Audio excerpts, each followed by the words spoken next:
Então, aí essa resposta já é mais fácil, né? Ela é o final eu acabei tocando no assunto porque realmente antecipando, porque realmente é a minha vida. Eu sou um conservador clássico. Eu fico irritado com esses pseudo-conservadores. Explicar uma coisa para vocês.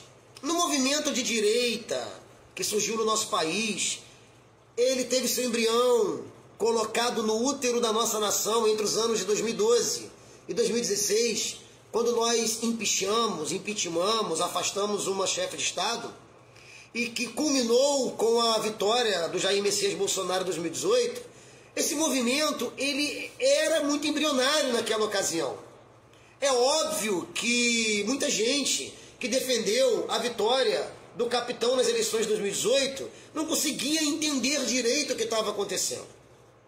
Em 2022 já não há desculpas, até mesmo porque nós vimos, entre os anos de 2019 a 2022, como os oportunistas se ferraram, como os aproveitadores se deram mal. Nós descobrimos que o capitão apenas é o soldado mais famoso de um exército cujas consciências foram despertadas, inclusive com o resgate da bandeira do Brasil, o símbolo mais sagrado dessa nação, que foi retirado por ordem da justiça da minha camisa, por questões óbvias.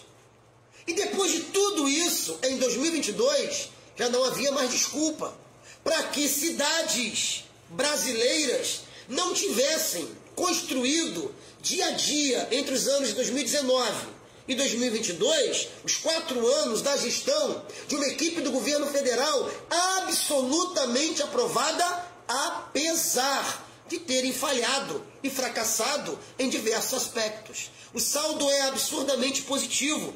O Brasil enfrentou, obviamente, uma guerra, uma crise sanitária travestida de pandemia.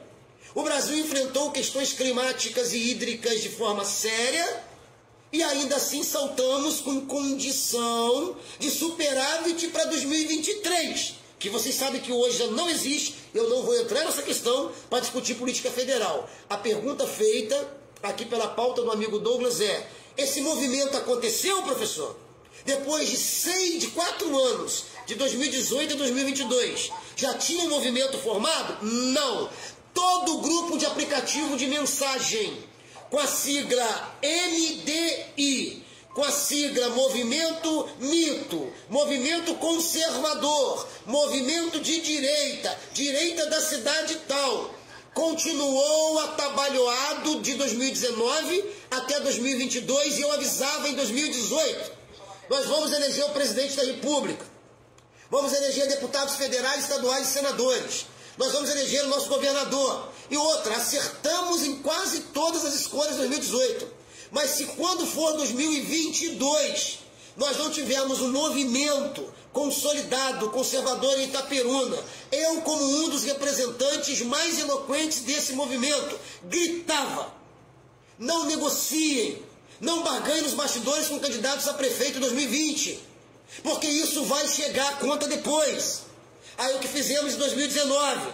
Ficamos em 2019 e 2020 desorganizados. Tivemos que participar de uma campanha em 2020. Escolher o nosso candidato a prefeito. Cada um escolheu o seu. Não havia candidato conservador de verdade. Aí o grito continua. Pelo amor de Deus, isso não pode se repetir em 2022. Serão as eleições federais. Se repetiu. O itaperunense vota porque é conservador mesmo. 68,5, gente. Pode arredondar para 70. 7 em cada 10 dos 55 mil e poucos títulos válidos em Itaperuna que irão à urna domingo pertencem a homens e mulheres conservadores. O problema é que eles são de forma inata, eles vivem, trabalham, criam seus filhos como conservadores e eles não sabem direito o que significa. E nós, os conservadores, com o mínimo de instrução, que deveríamos ter resolvido essa questão em 2018 e 2022, não fizemos. Aí tivemos que votar em 2020 para prefeito sem ter um representante legítimo. Em 2022 aconteceram as eleições federais. Eu estou falando aqui, gente, sobre movimento conservador. Não tomem esses anos para poder criticar e ficar de briguinha e guerrinha de gente estúpida, dizendo ele está falando contra o prefeito tal, ele está falando contra o prefeito tal. Isso é idiotice de quem pensar assim.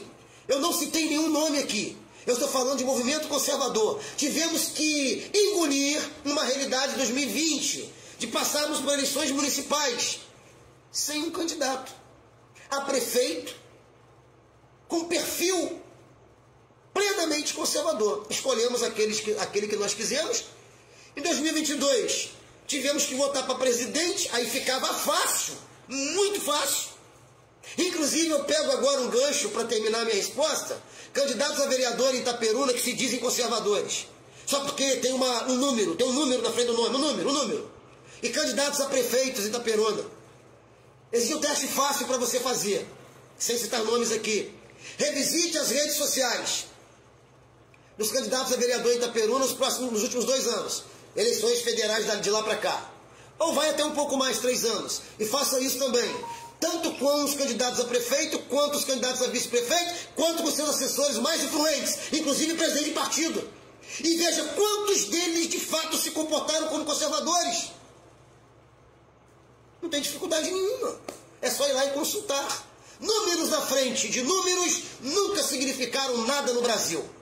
Sobretudo hoje, em que o baluarte, o ícone, o nome, o homem mais importante do conservadorismo brasileiro, o maior fenômeno político de todos os tempos, o nosso verdadeiro presidente da República não está sentado na cadeira, está cometendo falhas gravíssimas no seu tipo de tratar com a política na cidade mais importante do Brasil.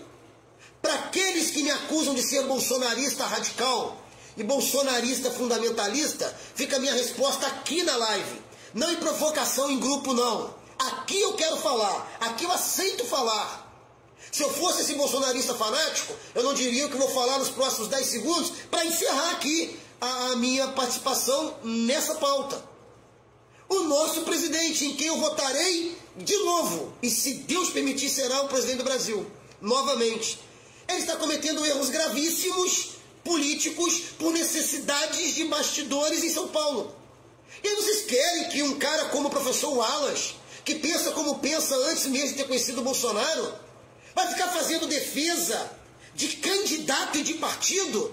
Eu gostaria, sonho, rezo e oro para o dia em que um homem como eu pudesse ser candidato de maneira independente no Brasil. Porque hoje eu tenho um partido que me respeita, que eu respeito, eu escolhi esse partido, dentre muitas opções em Itaperuna, mas ainda assim é contragosto.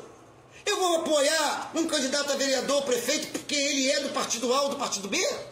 Salvaguardadas raríssimas exceções dos partidos de extrema esquerda.